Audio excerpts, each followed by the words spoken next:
Hey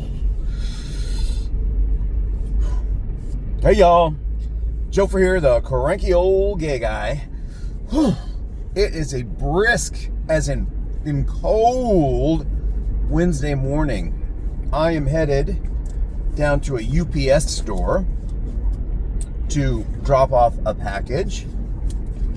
This is a portable soldering iron I ordered to fix a ring light that the cord pulled loose from. So I took it apart, and because it was working sometimes and then it wasn't working, so I took it apart and the wires had been pulled off the little board that's inside the light switch, which does the dimming and the colors and all that.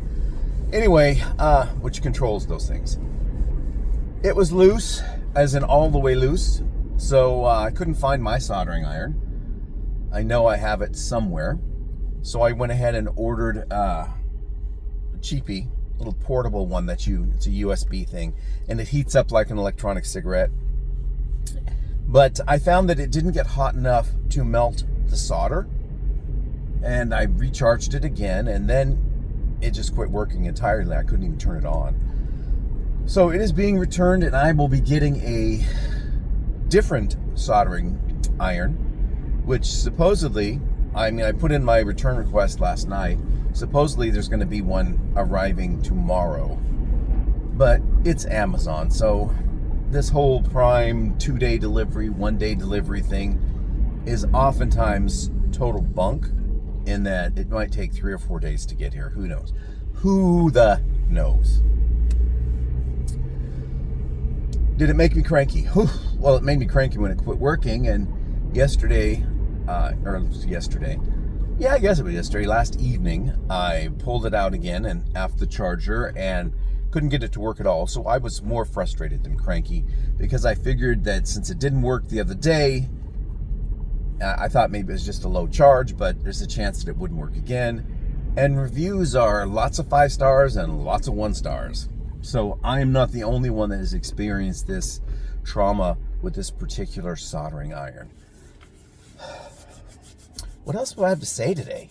That is a really good question. Other than I'm really, really cold, as in not freezing, but really, really chilled, to put it that way.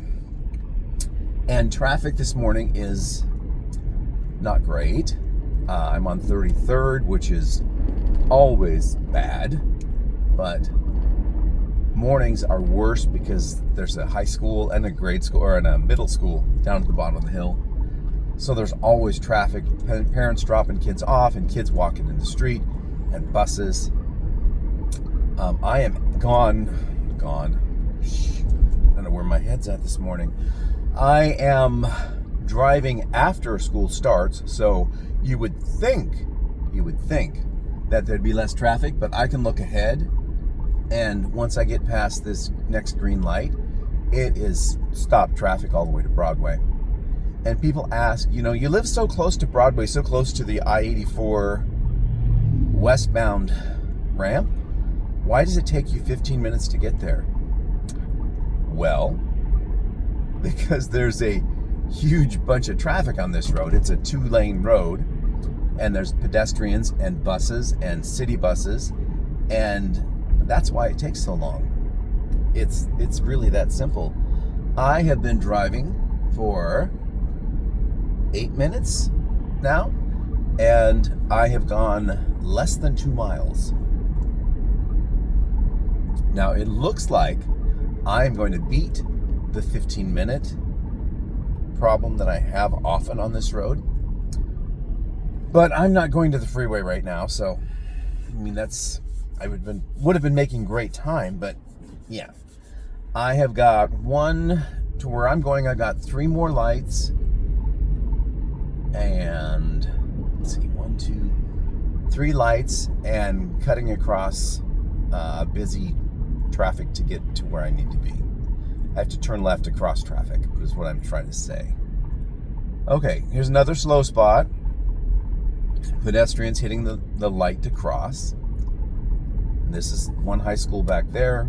There's a middle school right here. And 1, 2, 3. I messed up on my lights. I had 5 lights to go. Wow. my head's at this morning. Probably not here. What would I rather be doing? I would rather be someplace like Palm Springs hiking, or Mexico just being a tourist, you know? I still haven't learned Spanish, so shoot me. I want to. I look at all the Spanish apps, and I've purchased some in the past, and they haven't worked for me. And I don't want to just throw away money on something that I'm not going to use. And I know they have AI tutors now, and the reviews on those are mixed. You got all these that you always see as soon as you open the app, how great they are. And then you get the ones further down that say, you know, this is just repetition on this, and this, and it's not advancing, and it's not listening when I pronounce a word, or it's not giving me the correct pronunciation. AI apps are only as smart as what they're trained on. And if you were trained on someone who's not speaking correctly, how can you teach correct, you know? The whole garbage in, garbage out thing. Oh, and now I'm just rambling because I'm trying to fill up space. But I've probably talked enough. I know I've talked enough, so I'm going to let y'all go. And just wish you well, wish you the best, and as always, stay cranky, my friends. Stay cranky. Bye-bye.